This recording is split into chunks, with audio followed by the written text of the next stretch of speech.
So I understand that we have Frederick, who's calling us all the way from Tema as well. Good evening, sir. Yeah, good evening, Aaron Port. Yes. And good evening to the Director General of Ghana Port and Harbour. Please go ahead, sir. Yeah, please, first of all, I would like to congratulate the Director General for his yeoman job at the port. The first caller actually nailed it. The Director General is someone that we all adore a lot. He has done a lot for Ghana Port and Harbour in terms of human resource. The current employment structure, permanent contract, is one of the huge ones. First time in the history of Ghana. We congratulate him for that. That is my first. Second, I would like to talk about the charges at port. This thing is actually, I think there's miscommunication here. I think the management can engage the importers very well. They will notice that the importers are on the view of the duty, not the port charges. The main problem that port is facing now is the duty. I think if they can have a second look at the duty, the kind of charges and what have you, I think port will bounce back. The current situation, we notice, it's not about the Ghana Port and Harbour charges. It's the duty. And secondly, I would like to ask the Director General of Port, how far about the Keta Port? Because a lot of people are asking about Keta Port. So we want him to, tell us something about Keta Port. Thank you very much. All right, Frederick. Thank you very much indeed. Thank you. Yes. Yes. No, I agree with the caller 100% about the charges. I think we talked about it. That the people, once it's about you are carrying your cargo from the port. Yeah. You say the port is expensive. Yes. And for many people, it is Ghana Ports and Harbours Authority. And like I said, our contribution to the total cost is less than 10%. Yes. A good chunk of it comes from the duties and taxes, statutory taxes. And that has been government's attention has been drawn to it. And they are looking at it to see what can be done to reduce it. Of course, apart from government's, the duties and other statutory taxes, other operators like shipping lines, that are also charging, they also contribute to it. The freight forwarders themselves, they also have their own service charges, and other statutory organizations that operate within the port. I think all of us are looking at what each party can contribute to some measure to ensure that the cost of doing business in the ports is reduced. But the significant part of it has to come from Ghana Revenue Authority and the related charges. Now, for Keta Port, of course, Keta Port is, first and foremost, it is a government of Ghana project. And if you look at the country, I mean, the first port is Port of Takoradi. Yes. And that was during the colonial era. And then the second one, which is Tema, came. You would notice that a port comes with development. Yeah. Once you have a port located, it generates a lot of economic development around it. And government felt that it was necessary to look at the third port, a third commercial port in Ghana. And that third commercial port couldn't have been between Tema and Takoradi. Right.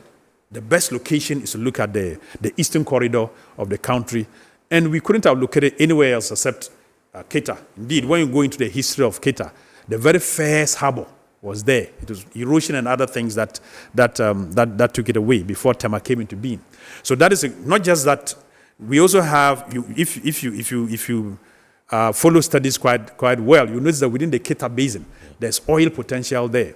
And then inland into the Volta region, there's a lot of agric potential and other mineral deposits there. So it was important to try to look at a third commercial port that will be developed.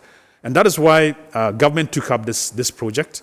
And one thing we've realized is that people consider the port as something you can build like a house. Yes. Within a few months, there's a port. That is not it. That's not what it is. The port, especially a seaport in particular, is a lot of work. And a lot of planning is involved. If you look at even Tema, let's just use Tema for example. It took Tema from the concept, the design, the development, till we opened it for the first cargo to start working, a minimum of 15 years to work on. But you started talking about the port, and you had to go through the process for 15 good years before you got it open to commercial business. So Keta couldn't have been different. And again, the difference with Keta is that Tema was coming at a time where you had only Takoradi, which was an old colonial facility. So we are building the first commercial port. Now, Keta is coming at a time that you have a full-fledged Tema port that is running, a full-fledged Takoradi port that is running, a full-fledged Lome port, which is at the next border. So there's a lot of consideration to plan that port and ensure that you develop it under a model that will be profitable, that will make it attractive for business. And that is why it is. And so far, we started in 2017, and we needed to go through a process. First, engage the community and be sure that there is a particular location that is suitable for the port. The next is to try and at least get government, the president, to issue an executive instrument declaring that area as a port. The next is to get all the engineering work that will go into it to be sure that a port can actually be located there. You then have to do what we call a feasibility study. And this is not done by my office. You need to get an international team of qualified consultants that would look at harbor, construction of a harbor, especially in a sensitive area like Keta, where you have the lagoon that has to be preserved. So a whole lot of work had to go into it. Fortunately, we finished with the feasibility study. We even we presented the findings way back in 2019, I think. We presented the findings. But you see, after feasibility, you needed to also go and look at environmental and social impact assessment. That was in 2021. Yeah, you needed to also look at, 2021 we did a publication. But you needed to also look at environmental and social impact assessment because any investor coming to that area needs to be sure that when I come in to build, I have all the information I need to know about that environment and how sensitive it is, what kind of costs I'm likely to incur when I begin operating. So the investor will need your feasibility study and your environmental and social impact assessment study together to be able to assess the risk level and the other feasibilities. That is also ongoing now by a consultant. We are expecting that by May, June, we'll have that study also ready. But we did not just say that because we are waiting for environmental and social impact assessment, we should fold our arms and wait. We went out there to publish that whole project. We invited interested investors. We've received quite a lot of interest, but just expressing an interest to build a port is different from going a step further to demonstrate your capacity to do that. Right. Now, let me use this opportunity to provide some education that if you are building a port, you have two options. Either government has all the money. Maybe let's take this building. You are going to build this building for a commercial enterprise. You can choose that I have my own resources to build the entire building, and then those who want to use it will come. Or you can choose that I want to partner with a private sector to do that. Now, if you want to partner with the private sector, there's a lot of work you need to do to package the whole project to make it attractive to the private sector. And in our case, we are modeling Keta Port such that private sector will build it from scratch. Right. That is the kind of model we are trying to do. So it's a lot of work that is involved, and it's most likely that developing Keta Port will take us, of course, we couldn't have developed Keta Port at a shorter period than we did for Tema. So we are going to be looking at the range of 6 to 7 to 12 years to be able to get Keta Port on board. Right. But the good thing is that there's a lot of interest that has been expressed. And in fact, out of 20 companies, different organizations that expressed the first interest, we've shortlisted about 6 of them that we are engaging to provide further information. Right. Because it's a greenfield. There's no industry there. There's no cargo sitting there waiting to be loaded in the port. So we need you, when you are coming to invest in that port, to demonstrate your capacity to attract vessels to the place. What relationships do you have with shipping lines? Demonstrate your capacity to attract industry. That would come and either import cargo or export cargo through that port.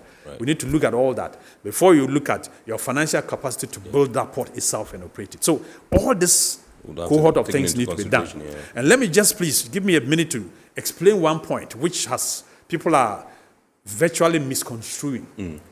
That the port is not there. Why is there a director responsible? And I think all of us, if you appreciate project management, you cannot start any serious project without a project lead. Someone has to lead that project.